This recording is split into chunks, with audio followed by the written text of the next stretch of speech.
Welcome back to another segment of the MCR. Please like, share, and subscribe. My name's TJ, and I got Mac calling me in. We thought it was worked pretty good yesterday, rather successful, so we're trying to do this in reverse. And what I'd like to do in this segment is I'd like to run by Mac some of the latest news headlines of kind of the latest updates on this truckers' protest in Canada, and some of the things that have occurred in the last 24 hours or so are, I'll tell you, mind-boggling. I'm shocked at some of the conduct of the Canadian Prime Minister. I've made the comment to Mac before that I feel like I'm watching a man-child act out, having a full-blown tantrum. Your thoughts so far, Mac? Well, no doubt about that. He seems to be having a temper tantrum. That's for sure. Yeah. So let's get into some of these news headlines I got here. The Washington Post has begun harassing people who has donated $40 to the convoy through Give, Send, Go. As you know, Give, Send, Go was hacked, I want to say like 2 or 3 days ago. And while the people's financial records and that weren't necessarily compromised, there was no theft and no one's accounts have been necessarily been hacked into. But the names of the donators, they've been doxxed. And the hacker gave this information over to the Washington Post. And now the Washington Post has begun contacting some of the people here in the United States that have donated to the truckers through Give, Send, Go. What do you think of that, Mac?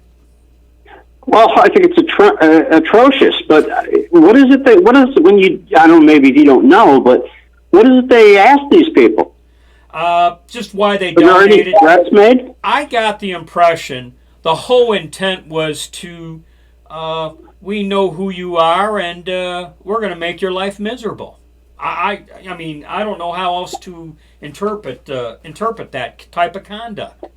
You know? Well, it's bullying for sure, which they all say they're against. Clearly, they are not.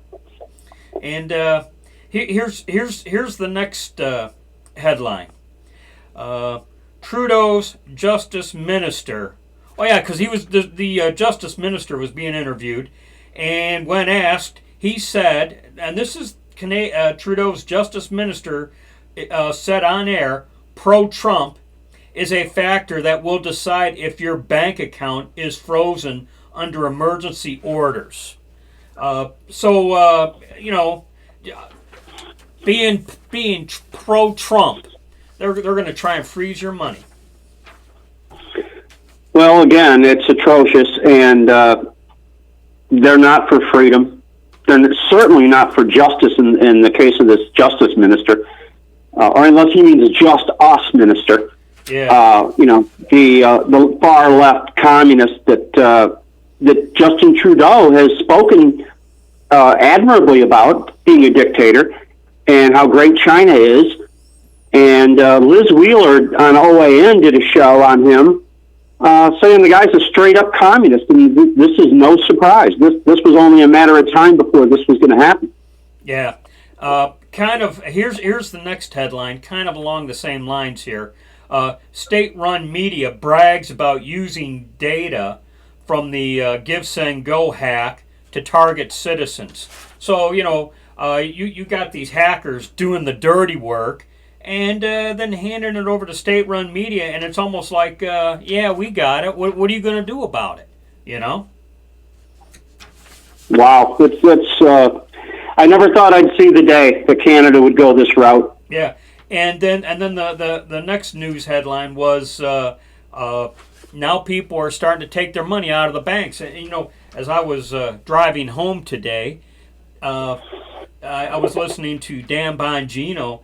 And he was talking about this, and he said he was just saying to everyone, get your money out of these Canadian banks. They're gonna pull this kind of stuff. Just make a run on the banks. Before they get your money.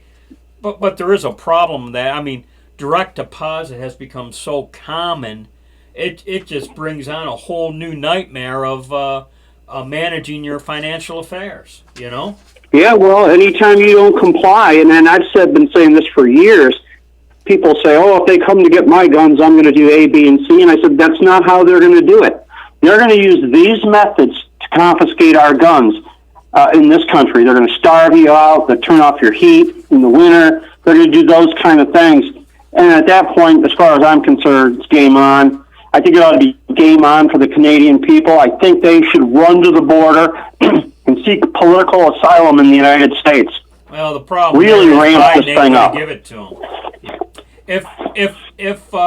If Trump or DeSantis was president, I don't think there'd be too much difficulty allowing these people entry and green card status in the country. You know, that kind of stuff.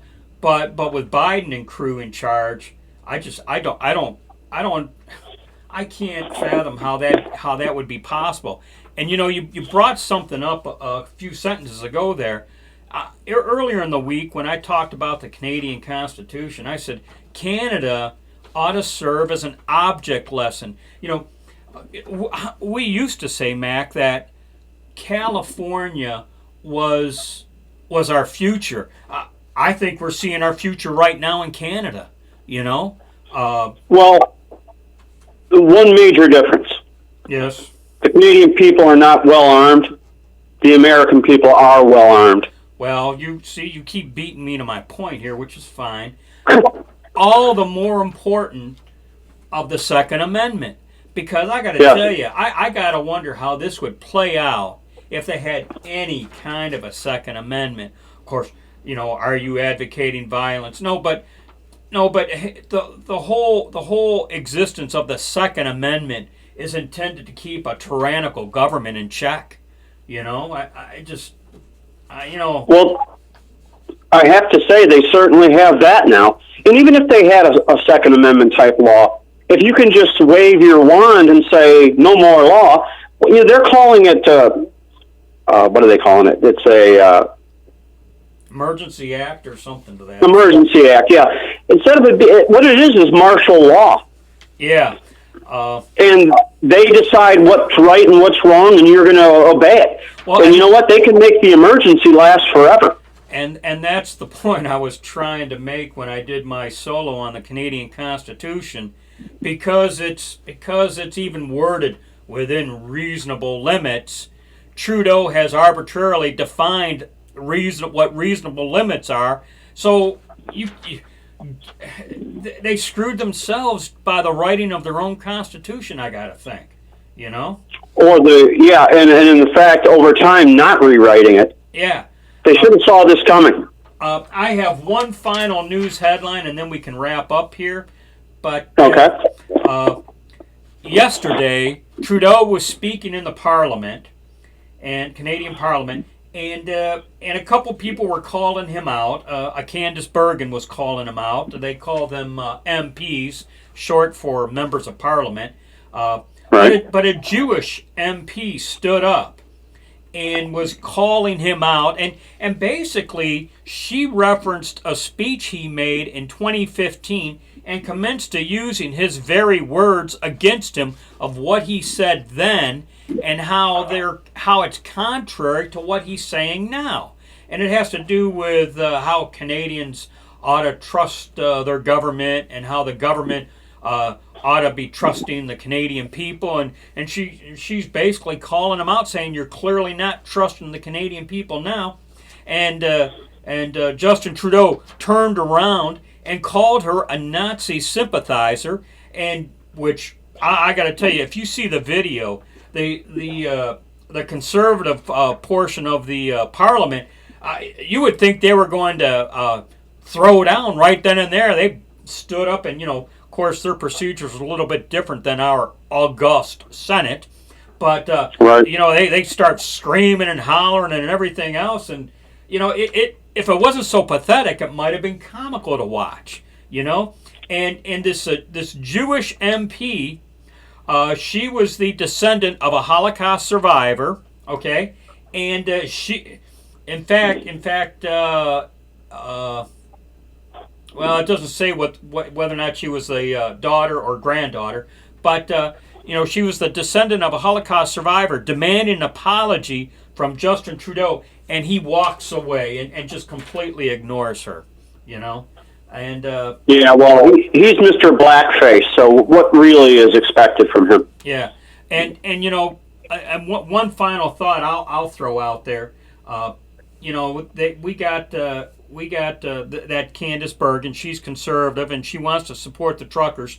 She's telling them, okay, you've made your point. You are breaking the law. You need to cease and desist. And then the famous Jordan Peterson, he too is saying, okay, you've made your point. You're breaking the law. You need to cease and desist. And I thought about it. I thought, that's a real easy thing to say when Justin Trudeau has not backed down 1 inch, not even in the slightest. So these truckers are just supposed to cease and desist when clearly there's been no decisive action on Trudeau's side. It just right. irritates me. It's pretty disgusting to watch from our point of view. We have our own version of him here in Michigan via Gretchen Whitmer. Oh yeah. She just doesn't have the leeway to create an emergency again. But this will be their game plan all along. They're just going to keep coming up with new emergencies to shut people up, to shut them down. Let's say, for instance, for the sake of discussion, that Justin Trudeau decides everyone over 65 years old needs to go. And the 65-year-olds say, hey, wait a second, we don't want that. Well, they'll just put an emergency in place, and they have to, according to Jordan Peterson, who I have a great deal of respect for, and this Candace Bergen, well, they should just shut up and let it go. They made their point, and then take their execution like a man. Well, I've said it a few times already. Now we need to watch and learn from what's happening in Canada. This needs to be a wake up call for us. Thank goodness we have a Bill of Rights which contains the Second Amendment. I'll tell you, but I just. 5 years ago, would any of us predicted something like this? No. No, I didn't see this coming in Canada anyway. I mean, because many times we've speculated about the red line, and Canada might get to that red line before us. But the problem is, they may have their single shots or whatnot, but. Well, I imagine from where you live there in Metro Detroit, you're maybe not even a half an hour from Canada. I'm not comfortable with having a communist dictatorship on our northern border. Yeah, I'm about a half hour. I'm about a half hour from the bridge, and it would take me 3 hours to get over it. Yeah, fun fact here, folks. Windsor, which is our closest contact with Canada, other than in the UP at Sault Ste. Marie, is actually south of Detroit. So, in some sense, that would be our northern border. Yeah. So that's all I got. We've this is a fairly lengthy one here. So, any final comments before you sign off? We are going to hammer away at this and ring the alarm on the MCR show here on YouTube. And we're also on BitChute and HugeTube and Rumble, for what that's worth. But we're just going to have to keep hammering this home so people are aware. Okay. All right. Well, I would say that's a wrap. And, okay. Thanks for calling in, Mac, and hopefully we enjoy the same level of success on this one as we did our previous one. Right. We'll have to wait and see how our reviews go, and if anyone has any comments, good or bad, on how we performed here, feel free to make them known. And with that, I'll sign off with, as always, be safe, watch your six, and don't tread on me.